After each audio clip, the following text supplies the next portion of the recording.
A Palm Beach multimillionaire once again making headlines. Jeffrey Epstein avoided serious time behind bars nearly a decade ago, despite stories of sexual abuse from underage girls. Now, a trial is coming up, and the Now's Matt Cesney is in our newsroom with how it's reigniting this old controversy and scandal. Matt?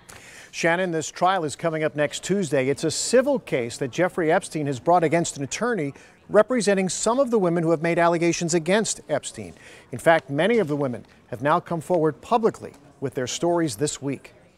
The women, now in their late 20s and 30s, opened up to the Miami Herald about their stories of being assaulted when they were all minors, allegedly, they say, by Jeffrey Epstein at his Palm Beach home. How can you do that to all these girls? How can you tell them that what he did was okay? Palm Beach police at the time say there were as many as 40 young girls who were all telling the same story, accusing Epstein of engaging in sexual acts and even arranging for others to abuse the girls. When we first learned of it, it was difficult to believe that a man would bring 13 and 14 and 15-year-old girls into his home, and sometimes as many as 8 to 10 a day.